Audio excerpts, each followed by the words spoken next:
最近在盐碱地的热搜榜上，发生了一件大快人心的事情，房东涨价太狠，胖东来直接宣布关闭许昌生活广场店。要知道，这家店已经在当地深耕运营了整整24年，不仅利润极其丰厚，日均客流量更是可怕到需要限流。按常理来说，这绝对是一张印钞机级别的黄金王牌。而于东来决定彻底关掉它的唯一原因，就是因为房东仗着地段傲慢，漫天要价，提出了极其不合理的房租暴涨要求。表面上看，这不过是一场租户跟乱涨价房东之间谈崩了的自由市场博弈。但我今天就直接把话说绝，这不仅是什么普通的商业冲突，这铁定就是盐碱地土地财政收到的一份死亡通知书。大家都心知肚明，盐碱地的财政根基本质上就是土地财政，官府牢牢控制着土地的绝对垄断供应，通过土地出让金直接拿走实体经济里最大头、最肥美的一块利润。为了把这套抽血模式维持下去，他们围绕着土地设计出了一套层层嵌套、环环相扣的庞大压榨机器。政府高价卖地给开发商，开发商把成本叠加卖给商业地产房东，房东再用天价房租榨干实体商家，而实体商家也没得选，要做生意就无法避开房租压榨，只能把高昂的租金成本转嫁给普通消费者。然而，这台运行了2000多年的庞大压榨机器，它的失灵始于当年淘宝和电商的崛起。而胖东来今天的这记重拳，则是给土地财政钉上了死死的棺材钉。这意味着中国的房地产彻底失去所有额外价值，将不得不回到房屋本身的商品属性。小粉红们先别急着下嘴喷，先在评论区留下你的高见，等把我这期视频看完，还是不服你买几套房给我看看，不要光长了一张嘴。我先抛出第一个最核心的问题：关闭许昌生活广场店对胖东来真的有影响吗？我的结论是，不仅毫无负面影响，胖东来的经营效率和消费者的实际体验反而还会更好。我们只要稍微懂一点现代零售和商业逻辑，就知道胖东来现在主要的顾客到底都是从哪儿来的。它的主力消费人群是周末的大规模采购。许昌本地市中心的街坊邻居也需要停车方便，而远一些问题并不大，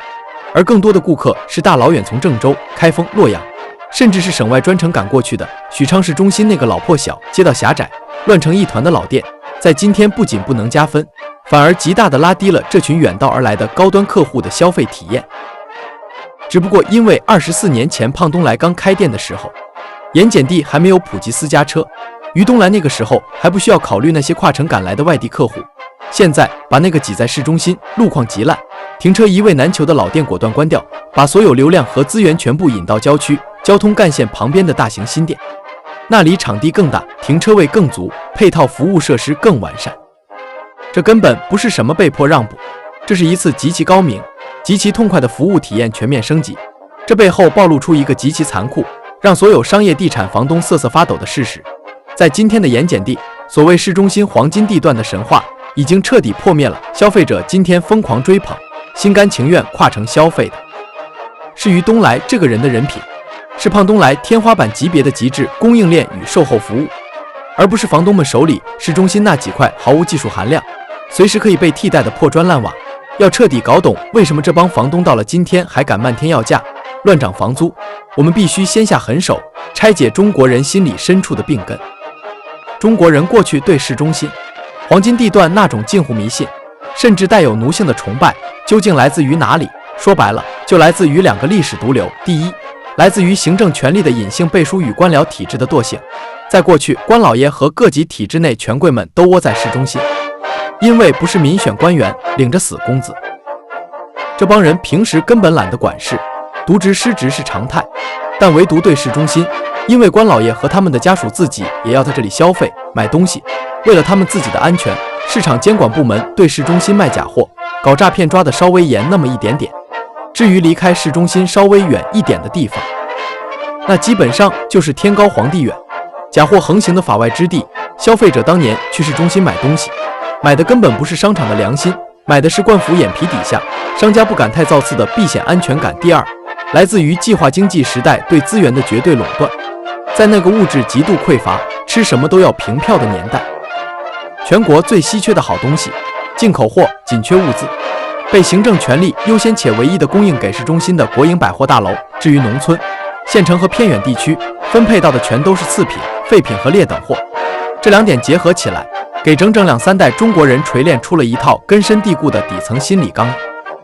市中心等于高品质，等于权力背书，等于不敢卖假货。后来进入了市场经济，这套心理钢印被商业地产和官府彻底套用，异化成了另外一条无奈且荒谬的公式：高房租等于高质量。过去商家为什么愿意掏天价房租去租市中心的地段？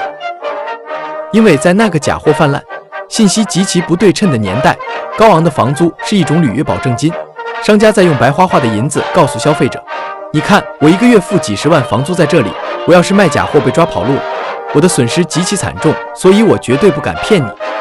因为高房租能带来更多顾客，也能卖出更高价格，所以商家才有动力支付高昂的房租。市中心高房租曾经是实体商业用来证明自己不跑路的投名状，而天真的消费者也傻乎乎的只选择高房租地段，从而反向推动了房租的疯狂上涨。房租一涨，寄生在背后的政府、土地出让金也跟着暴涨，这就形成了一套庞大的吸血循环，推动着地价和房价蹭蹭往上飙升，把整个社会的生产成本推向了绝路。但是经济规律摆在那里，土地财政的崩塌是产能过剩的必然结果，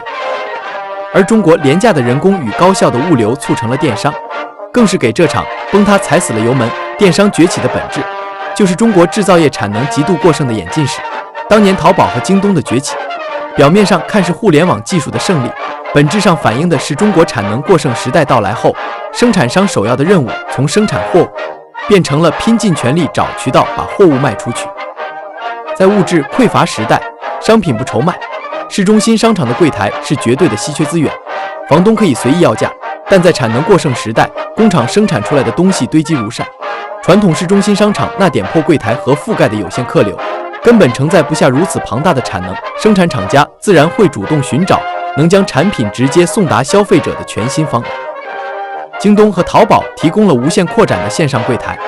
而这种靠高房租充当信任中介，靠地段收取保护费的传统逻辑，随着中国电商的崛起被彻底击碎。当7天无理由退货退款这项规则被推出来的时候，商业世界的底层逻辑就被彻底颠覆了。它给消费者带来的信任度与安全感，早已远超过去那种靠高额房租堆砌出来的虚假背书。在过去，商家掏天价房租租下市中心，利用的是消费者房租高、跑路成本就高的盲目信任，但实际上极高的房租压力反而倒逼部分商家铤而走险，欺诈顾客。而在7天无理由退货面前，这种靠高房租充当履约保证金的传统套路被直接打得粉碎。京东和淘宝用制度化的售后契约，建立起一套信任度远超高房租等于高质量的全新逻辑等式。既然有了更可靠、更透明的制度化契约担保，消费者自然也就没有任何必要再去追捧那些挤在市中心、背负着天价房租的商店了。近年来，拼多多的疯狂崛起，更是把中国消费者对商业本质的认知推到了前所未有的终极高度。拼多多的爆发证明了一件极其残酷的事实：中国消费者从来都不介意商品质量是很差劲，大家真正介意的是价格跟质量到底能不能精确匹配。到了房地产疯狂时代的顶峰，市中心商业房东抽走天价租金，商家为了活命，要么把低质商品卖出天价，要么把服务费定得极高，反正昂贵的租金成本一定会硬生生转嫁给消费者。但是后来，拼多多用极其残酷的价格告诉全社会，厂家的下等货和次品就应该卖白菜价，只要你价格足够便宜，消费者就完全能接受相对应的质量。而胖东来则用极致服务与人品，完成了对高品质零售的终局重构。胖东来究竟做了一件什么事？于东来直接用他个人的极致人品，用7天无理由退货和严格的进货查验机制，给所有的商品做了全额担保。胖东来用行动告诉全社会，如果你要买便宜下等货，去拼多多，价格对得起质量就行；如果你要买极致品质与服务，来胖东来，于东来给你全额担保。无论消费者选择拼多多还是胖东来，这里面都彻底没有市中心商业地产什么事了。当价格与质量匹配的逻辑被拼多多彻底普及，当人品担保与服务契约被胖东来完美建立，物理空间的高价房租就彻底失去了它最后的防线。商家不需要再通过向房东缴纳天价保护费来向消费者证明自己可靠。既然如此，胖东来凭什么还要给你这个傲慢的许昌市中心房东送钱？当拼多多用低价解构了地段，当胖东来用极致服务重构了信任，市中心商业地产剩下的唯一溢价，就是能让商品更快触及消费者的物理及时性。房租的溢价上限被彻底锁定在了立刻拿到商品的及时满足感与等待网购快递的延迟满足感之间的博弈体验里。当房租不再是品质的证明，每一个清醒的消费者都会反问：我凭什么要为以市中心房东的天价租金买单？我凭什么要为装在高档商场里的劣质商品或付溢价？傲慢的房东们以为自己手里握着的是永恒的黄金地段，但在拼多多和胖东来重构的商业模式里，你那破商场不过就是几块随处可替代的混凝土。把这件事放在全中国宏观经济的宏大棋盘上去俯瞰，它所释放出的信号就是土地财政的所有压榨机器都失灵了。从先秦两汉至今2000多年来，这片土地上的财政本质始终没有发生过根本性的改变，那就是死死垄断土地，将土地作为向整个社会抽取流动性、压榨所有人未来几十年剩余价值的终极工具。这套围绕土地建立起来的庞大机器运转了千百年。在商业端，商家必须献祭天价租金；在住宅端，普通人必须献祭终生血汗但金铁。这套靠土地垄断收割全社会的压榨机器，被两大历史性浪潮当头砸得粉碎。第一个重锤是商业模式的降维打击，胖东来斩钉截铁的闭店绝局，展示出了一种完全超越传统地产逻辑的遥遥领先。于东来用直接关闭许昌广场店，给全社会上了最深刻的一课。在这个时代，更先进的7天无理由弃语，经营团队的极致品德与无可挑剔的名声，远比向房东缴纳高昂的土地租金更能赢得消费者的绝对信任。当消费者看清了商业本质，大家开始彻底拒绝为市中心的高房租买单。靠高价房租充当信任背书的商业地产套路彻底破产。而第二个更残酷的重锤，则是 AI 技术的代际碾压。过去，中国普通人之所以甘愿背负30年房贷去抢购高价学区房，是因为这套体制成功给所有人洗了脑，把学区房与做题改变命运强行绑定在一起。但是到了今天，当 ChatGPT 带着通用人工智能横空出世，普通人只要掌握一个账号，就能瞬间平替一个小镇做题家死记硬背几十年的知识积累。盐碱地上千年来靠死记硬背做题筛选的填鸭式应试教育，在 AI 的算力面前，瞬间沦为了毫无意义的废纸。当做题不再能换来阶层跃升，当填鸭教育的泡沫被技术浪潮彻底砸碎，请问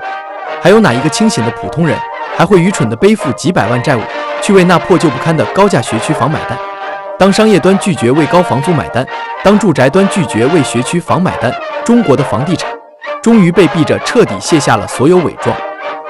回归到最原始的算术题。如果一套房子带给你的居住体验提升只有50分，但它附带的30年天价房贷、失业焦虑以及不敢辞职的精神枷锁，给你的生活带来的痛苦却高达100分。在智商觉醒的今天，谁还会甘当冤大头，掏出6个钱包去解盘？商业文明的进步解构了地段的傲慢， AI 技术的飞跃打碎了教育的枷锁，这两把降维打击的利刃交织在一起，彻底斩断了土地财政向全社会抽血的巨型压榨机。卖地的官府失去了无限杠杆的抽血泵，傲慢的房东失去了抽取保护费的控制权。技术与商业的双重进步，亲手把最后一根长钉死死地钉进了土地财政的棺材板里。房地产的终局今天真的到了，中国消费者已经用脚做出了最清醒的选择，要便宜。我们要的是价格匹配质量的拼多多，要品质。我们追随的是极致服务与契约精神的胖东来。我们绝不追随那个靠着行政遗产和地产泡沫对我们2次抽血的市中心。视频看到这里，刚才在开头急着喷我的小粉红们，